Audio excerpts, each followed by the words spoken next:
शांति।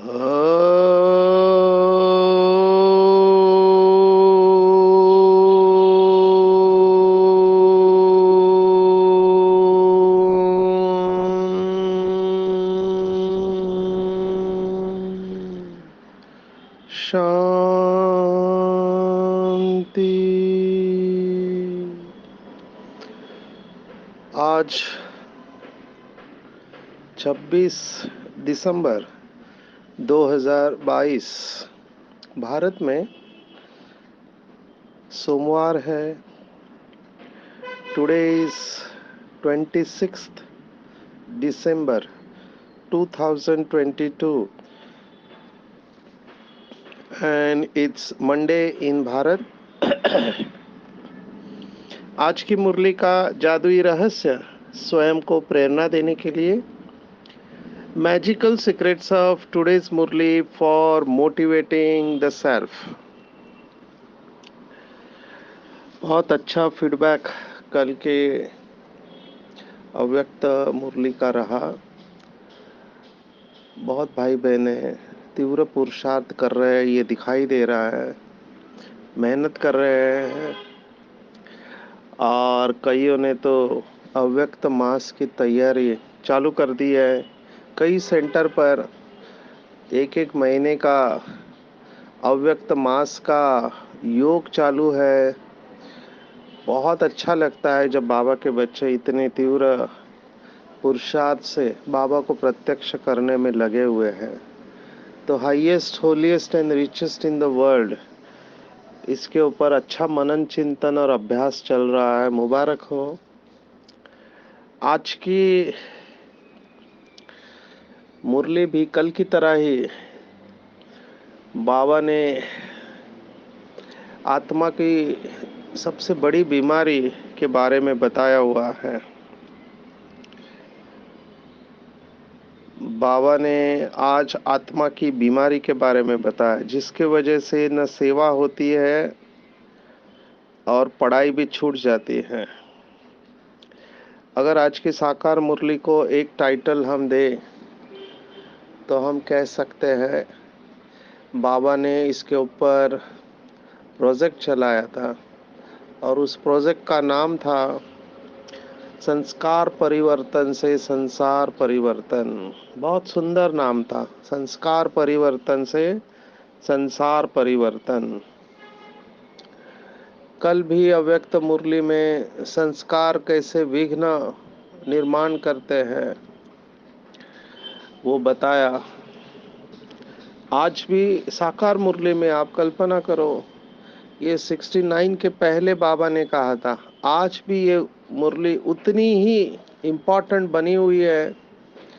और बाबा कैसे अविनाशी सर्जन बन बीमारी से बचकर उससे ठीक होने का रास्ता बता रहे हैं।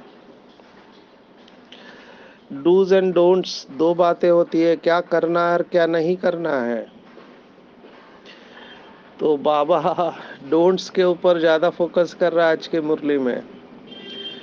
हमने बहुत बार देखा है कि दो बातें हैं, एक छोड़ना और एक धारण करना। तो साइकोलॉजी के हिसाब से छोड़ना कठिन होता है और धारण करना इजी होता है। जैसे हमारे पास नशा मुक्ति के लिए लोग आते हैं तो हम उनको छोड़ने की बात नहीं बोलते हैं, हम उनको पकड़ने की बात बताते हैं। क्या मिलेगा, कौन सी बात को पकड़ना है। छोड़ना ऑटोमेटिकली होता है। और ये आदतें ऐसी है, संस्कार ऐसे होते हैं कि बाबा की मुरली चली हुई है। बाबा दोनों प्रकार के बच्चों को कहता है, जिनकी विल पावर स्ट्रांग है, इच्छा शक्ति, तो वो लोग अगर डिसाइड करते हैं कि छोड़ना है तो छोड़ देते हैं, उनके लिए कठिन नहीं होता है। लेकिन जिन बच्चों की विल पावर या इच्छा शक्ति कमज़ोर होती है, उनको धारण करने के ऊपर ध्यान देना चाहिए। छोड़ना मुश्किल होता है कई बार। हालांकि बाबा ने इसके ऊपर पूरी मुरलियां चलाई है, छोड़ो तो छूटे, पर छूटता नहीं है। जैसे लौकिक में अगर आपने कभी अनुभव किया है कि बिल्ली या दूसरा कोई जानवर आपको परेशान कर रहा है, आप उसको दूर कहीं छोड़ के आओ, तो जब तक आप घर में वापस आते हैं वो आपके पहले पहुंच चुके होते हैं। ये कैसे होता है? तो ये पुराने संस्कार और आदतें भी ऐसे हैं, छूटती नहीं है। मेरे सामने केसेस आ रहे आंखों के सामने। इसमें से एक ही बात दिखाई दे रही है मुझे कि कुछ संस्कार कुछ आत्माओं में डोमिनेंट होते हैं। डोमिनेंट माना प्रभावशाली होते हैं। ये माया के संस्कारों की बात कर रहे हैं। जैसे मेजॉरिटी बाबा ने जो कहा मुरली में, बच्चू बादशाह और पीरू वजीर, तो काम और क्रोध, ये दो संस्कार बहुत डोमिनेंट होते हैं। वैसे तो काम माना कामनाएं, इच्छाएं, अनियंत्रित इच्छाएं होती है, तो उसमें डोमिनेंट कामना होती है काम विकार की, और उसके साथ फिर क्रोध ऑटोमेटिकली आता है। काम के साथ क्रोध जुड़ा हुआ ही है। भगवत गीता के दूसरे अध्याय में हमने ये देखा बहुत अच्छी तरह से। सांख्य योग, जिसमें टोटल 72 श्लोक है, 65-63वां श्लोक हमने देखा, कामात क्रोधो भी जाए थे। कामना पूर्ण नहीं हुई तो क्रोध आता है। ऐसे कुछ लोगों में लोभी होते हैं, डोमिनेंट है। कुछ लोगों में मोह का संस्कार होता है। तो बाबा ने बताया है कि जैसे माताओं में मोह होता है बच्चों के प्रति, परिवार के प्रति या पति के प्रति, और अहंकार तो है ही है। फिर कुछ लोगों में ये नहीं होते तो आलस्य होता है। आलस्य, आराम पसंद होते हैं, उनकी चाल ही बताते हैं आराम पसंद है। स्लो होते हैं, आराम करना अच्छा लगता है, मेहनत नहीं चाहते हैं। कई लोगों में बड़े रूप में नहीं रहते विकार, लेकिन सूक्ष्म रूप में होते हैं। जैसे ईर्ष्या होती है। ईर्ष्या भी बहुत बड़ा विकार है। हमने देखा है ईर्ष्या से क्या क्या हो सकता है, कौन से हद तक गिरते हैं ईर्ष्या। डीप सेंस ऑफ इनसिक्योरिटी होती है, असुरक्षितता होती है। कोई अगर आगे जा रहा है तो कई लोगों को असुरक्षितता होती है, और फिर उस असुरक्षितता से बहुत सारे ऐसे कर्म करते हैं जो नहीं करना चाहिए। जैसे कोई व्यक्ति आगे जा रहा है और आपको पसंद नहीं आ रहा है कि वो आगे जा रहा है, क्योंकि उसका नाम हो रहा है, उसकी महिमा हो रही है, उसको अवार्ड मिल रहे हैं, तो फिर आप उसकी बदनामी करना चालू कर दोगे। और बाबा ने आज की मुरली में इसी को टच किया है। बाबा ने कहा है कि सर्विस की वृद्धि न होने का कारण यही है। शब्द बाबा ने इस्तेमाल किया है मतभेद। आपस में मतभेद होता है तब सर्विस वृद्धि को नहीं पाती है। अब ये मतभेद को भी अच्छी तरह से समझना चाहिए। जब हमको पता है कि कलयुग माना डिफरेंस ऑफ ओपिनियन, बाबा ने इसका सॉल्यूशन दिया, इसलिए मैं शॉर्ट में जाऊंगा नहीं तो ये सब्जेक्ट बहुत बड़ा सब्जेक्ट है मतभेद का। लौकिक में ऐसे कहते कि मतभेद हो तो चलेगा, लेकिन मन में भेद नहीं होना चाहिए। मतभेद माना कोई भी कार्य कैसे करना है। Difference of opinion her field में होता है मतभेद।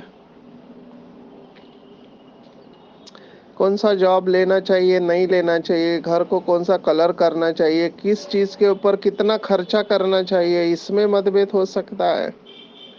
हर जगह पे मतभेद है। मुझे एक हंसी की बात याद आ रही है। फैमिली वर्कशॉप चल रहा था। प्रश्न पूछा कि आपके घर की बेल बजे, जैसे मुंबई में फ्लैट सिस्टम है, तो आप क्या करोगे? तो एक भाई ने जवाब दिया कि हम मीटिंग करते हैं, कौन दरवाजा खोलेगा इसके ऊपर। इसके ऊपर भी मतभेद है। तो ऐसे मतभेद जैसे बाहर है, वैसे बाबा के घर में भी मतभेद है।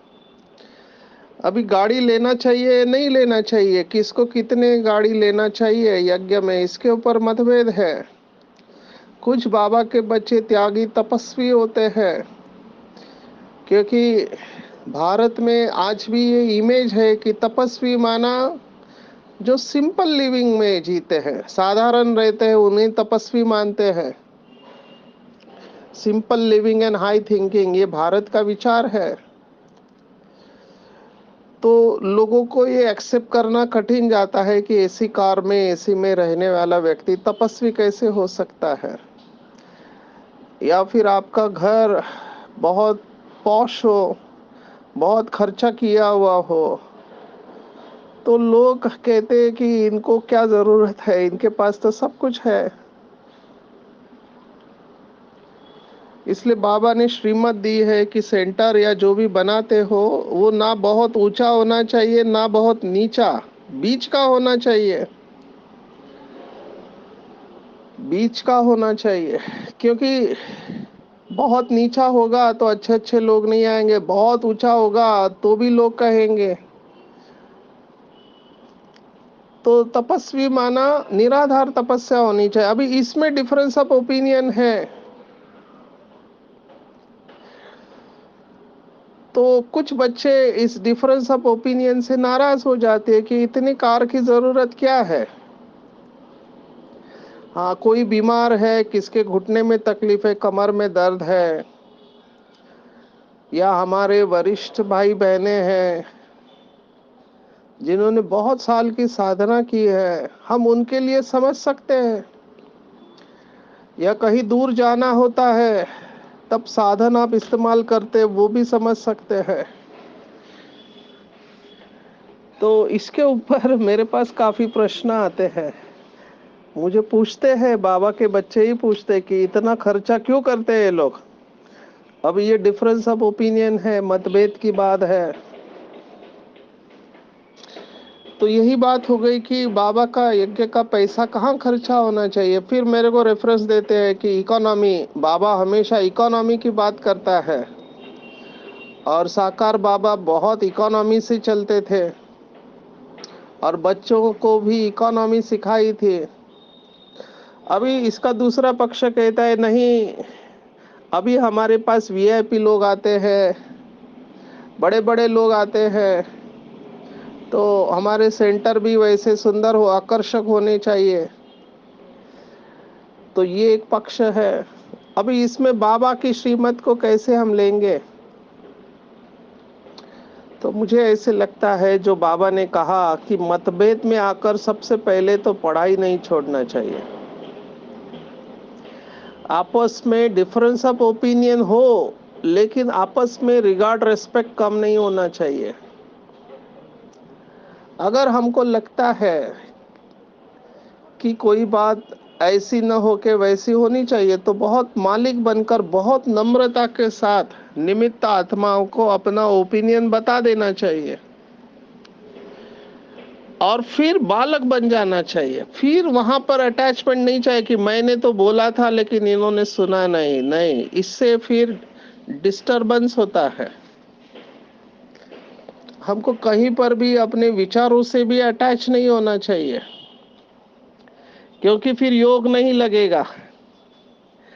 और फिर क्या होगा, गुस्सा उत्पन्न होगा, क्योंकि आपकी इच्छा के अनुसार नहीं हुआ तो गुस्सा आएगा।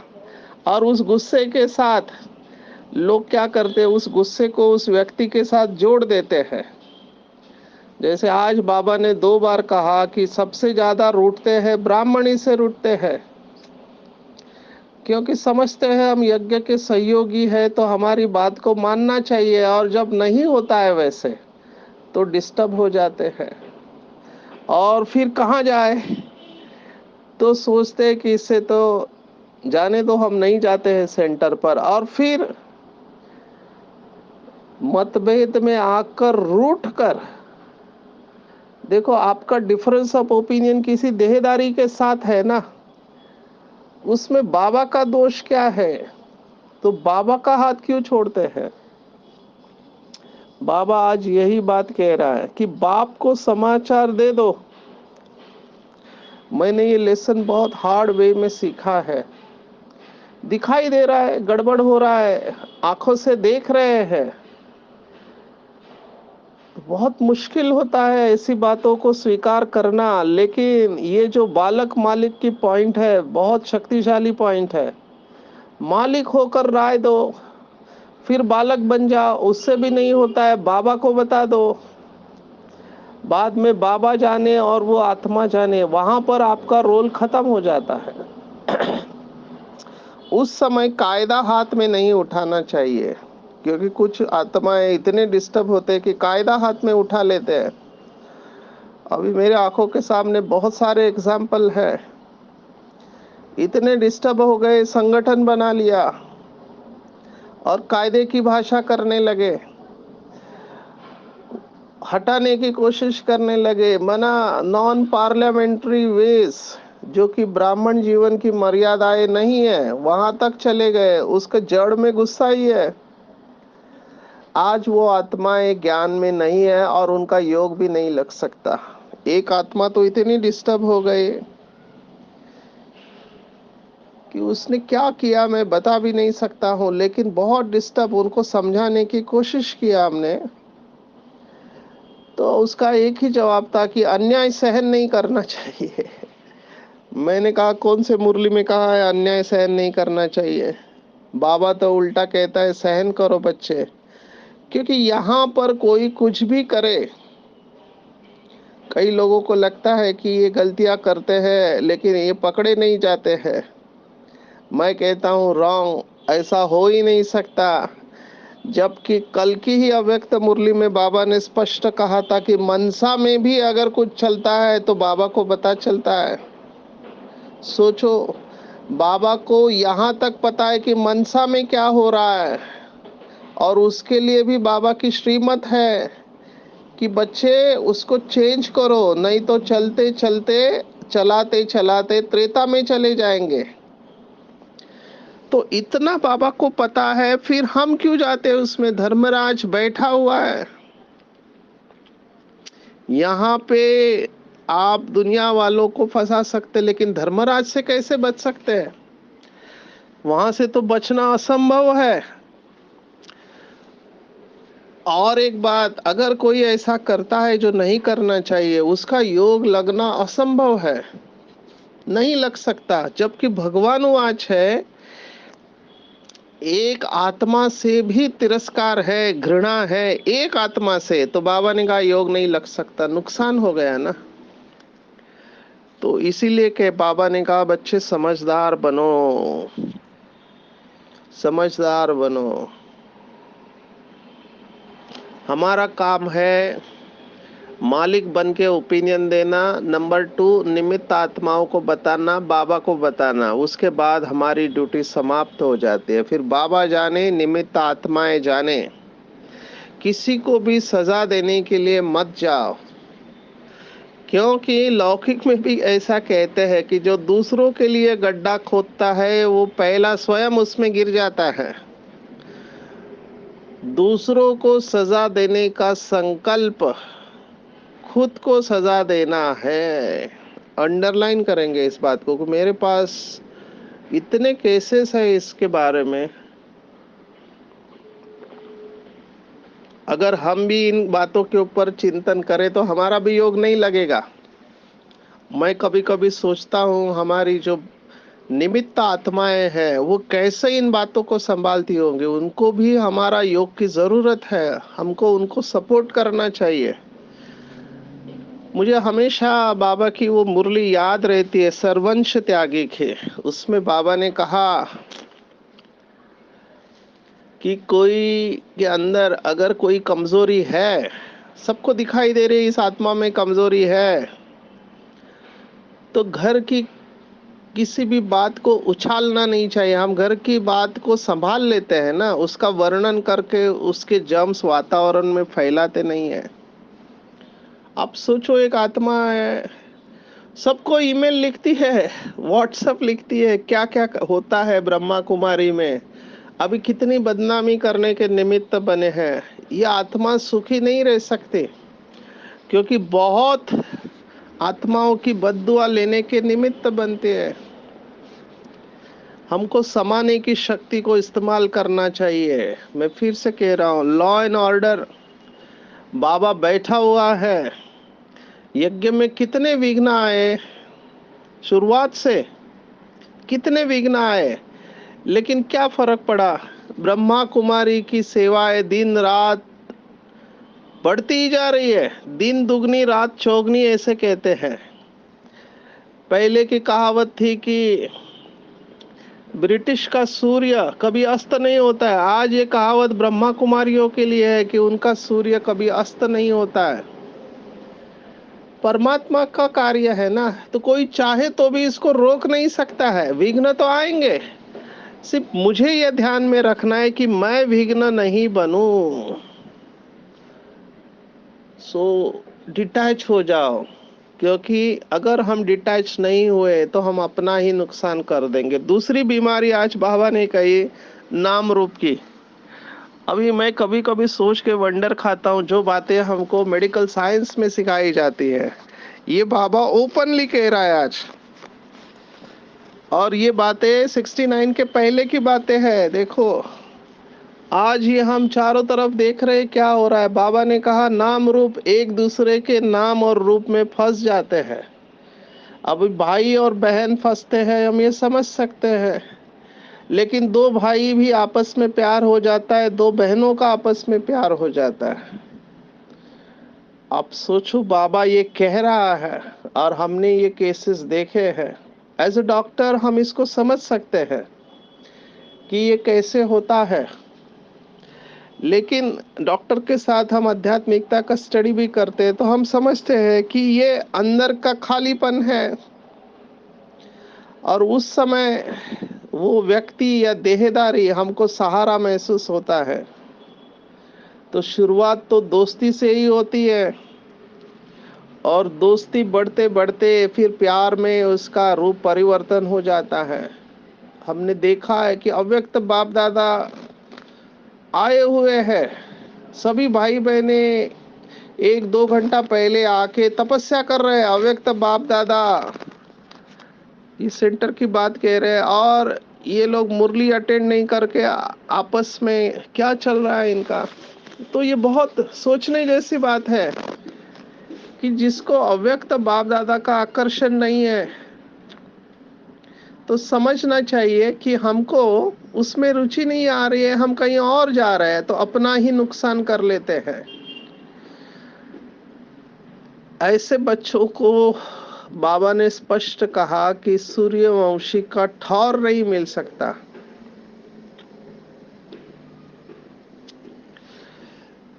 तो अभी भी टाइम गया हुआ नहीं है। मैं कहूँगा, अगर नाम रूप की बीमारी में फंसे हुए हैं तो अपने आप को अपने आप से बात करो और धीरे धीरे इस बीमारी से डिटैच होना सीखो। नहीं तो कोई भी देहदारी आपको सपोर्ट नहीं करेगा लास्ट में।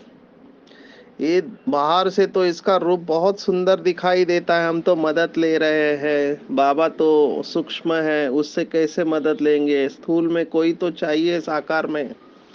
बाबा ने एक भी मुरली में ऐसे नहीं कहा है कि एक को आप रख सकते हैं। नहीं, सहयोग जरूर लेना पड़ता है, लेकिन सहारा नहीं बनाना है। हमारा गीत है, दिल के सहारे बाबा। दिल का सहारा केवल एक शिव बाबा है। आप सोचो, वो संत मीराबाई बहन का शरीर होके उसको निकाल दिया, लेकिन उसका सहारा, उसने भगवान को अपना सहारा बना लिया, तो छत्र छाया बनकर उसके साथ रहे। ये तो मीराबाई आप कहेंगे हमने नहीं देखी है। आज के ज़माने का मैं आपको उदाहरण दे सकता हूँ, लौकिक का उदाहरण दे रहा हूँ। महाराष्ट्र में एक बहुत ज़बरदस्त माता होके गई, जिसका नाम अभी उन्होंने रिसेंटली शरीर छोड़ा, मधुबन भी आके गए। उनका नाम है सिंधु ताई सकपाल। पति ने पति ने घर से निकाल दिया। आप सोचो, पेट में बच्चा था तो गर्भवती होते हुए गाय के गोठे में उसको धकेल दिया। तो अभी उसने सोचा ये सब गाय बैल है, उसको पैर के नीचे खत्म कर देंगे, तो एक गाय आके उसके ऊपर खड़ी हो गई उसकी रक्षा के लिए। तब उसने गौ माता का महत्व जाना, वहां से निकली। अभी बच्चे को लेके कहाँ घूमे, तो देखा सबसे सुरक्षित जगह जो है वो शमशान, क्योंकि शमशान में डर के मारे कोई नहीं आता है। एक दिन उसको खाने को नहीं मिला तो राह देखते रही कि कोई डेड बॉडी आए तो डेड बॉडी के साथ थोड़ा अनाज होता है, उससे खा लेंगे करके राह देखते रही। आखिर में एक डेड बॉडी आए, बहुत रो रही थी, पर वो आटा था, उसकी रोटी बन उसी जहाँ पे डेड बॉडी जल रही है उसके ऊपर सेक के खाया। जोर जोर से रोने लगी। सोची रोने के बाद कोई तो आएगा उसके लिए, तो लोगों ने अनाउंस किया कि शमशान में भूत है, कोई जाए नहीं, क्योंकि इतने रात को कौन रो रहा है उधर। तो उसकी कहानी रोंगटे खड़े करने वाली है। अभी उसको 100 से भी अधिक अवार्ड मिले हुए हैं। उनको अनाथ बच्चों की माता कहते हैं। और आखिर में ऐसे हुआ कि उसका पति भी उसका बच्चा बन गया। उम्र हो गई 97 ईयर का पति, उसके ही जो उन्होंने धर्मशाला खोली है उसके यहाँ पे बच्चा बनकर रहने लगा, माफी मांगे उसकी। तो ये बहुत शक्तिशाली कहानी इस समय की है। आप कभी उसकी कहानी सुनो, यूट्यूब पर रोंगटे खड़े करने वाली है। मधुबन में आई तो उसने कही कि मैं अपने मैके आई हूँ, और उसने भाषण में कहा कि देर आई पर दुरुस्त आई। पहले नास्तिक थी, वो मानती नहीं थी क्योंकि उसके साथ इतना अन्याय हुआ था। फिर बाद में भगवान को मानने लगी क्योंकि इतने जगह से उसको मदद मिलने लगी, और आज वो जिस भी मकाम पर पहुंची, कविताएं उसको बहुत अच्छी लगती। तो ये लौकिक में एक माता इतना अनुभव कर सकती है इतने विघ्न आने के बाद, तो हमको तो स्वयं भगवान मिला है। क्यों नहीं हम सच्चाई सफाई से चलते हैं। एक माता जिसका कोई सहारा नहीं, और 20 साल की उम्र में आप सोचो उसको कितना डर लगता था कि कोई आके उसके ऊपर अत्याचार करेगा। तो अगर इस माता को प्रोटेक्शन मिल सकता है तो हमको क्यों सहारे की जरूरत है। नाम रूप की बीमारी में नहीं जाना है। और एक बीमारी बाबा ने आज कही, जिसकी वजह से हमारे अच्छे अच्छे महारथी बाबा के बच्चे भी छोड़ के चले गए, वो माना ध्यान का पाठ। यह मम्मा आती है, बाबा आते हैं, अभी ये भी बहुत बढ़ने वाला है। हमारा एक बहुत अच्छा वारिस क्वालिटी बाबा का बच्चा इसके वजह से चला गया। क्यों? क्योंकि यहाँ पे बाबा का पाठ चालू हो गया है। अभी मुझे बहुत रहम हुआ क्योंकि हमारे बाजू वाले रूम में रहते थे, मधुबन में ग्लोबल हॉस्पिटल में बहुत सेवा की थी। लेकिन वही है परखने की शक्ति। इसलिए बाबा कहता है बहुत खबरदारी से चलना है, बात कैसे करते हैं उससे समझ जाना है कि ये माया है। तो माया किसी को नहीं छोड़ती है। बाबा ने ये स्पष्ट कहा है कि ब्लड से लिख के देने वाले आज ज्ञान में नहीं है। इतनी सेवा करने वाली आत्मा आज बाबा का हाथ छोड़ दिया है। बाबा ने आज 5-10 साल वाले बच्चों के बारे में भी कहा है कैसे डिस्टर्ब होते हैं और बाबा का हाथ छोड़ देते हैं। तो मुझे एक ही बात कहनी है, चाहे कुछ भी हो जाए, कम वॉट में किसी की भी बातों में नहीं आना है, मतभेद में नहीं आना है, और कुछ भी हो जाए किसी भी हालत में पढ़ाई नहीं छोड़नी है, और एक बाप को ही अपना अविनाशी सच्चा सहारा बनाना है। बाबा की कभी भी अवज्ञा नहीं करनी है। अपने आप को ईश्वरीय सेवा में बिजी कर लेना है, और एकदम हल्का स्वभाव रखना है, इजी नेचर वाले रहना है, और पुरुषार्थ के ऊपर अटेंशन रखना है, तो हम आगे नंबर ले लेंगे। तो 3 बीमारियों से बचना है। नाम रूप की बीमारी, मतभेद में नहीं आना है, और ध्यान में आने वाली माया से संभाल के रहना है। यहाँ मम्मा आते, बाबा आते हैं, ये बीमारी है, इससे संभल के रहना है। और अपने आप को ईश्वरीय सेवा में बिजी रखना है। मन वचन कर्म से एक बाबा ही मेरा संसार है। भगवत गीता का 90वें अध्याय का 22वां श्लोक बता के रुकते हैं, अनन्यास चिंतयन्तो मां ये जना पर्युपासते तेषाम नित्याभियुक्ताम योगक्षेमम वहाम्यहम्। जो अनन्य भाव से बाबा को याद करते हैं उनकी पूरी जिम्मेवारी बाबा उठा लेता है। तो बाबा को अपना संसार बना लो। बाबा ही मेरा संसार है, बाकी सब असार है। तो बाबा हमारी पूरी जिम्मेवारी उठा लेंगे, नेचर को इजी रखेंगे, संस्कारों को श्रेष्ठ रखेंगे, तो नंबर 1 ले लेंगे। अच्छा, ओम शांति।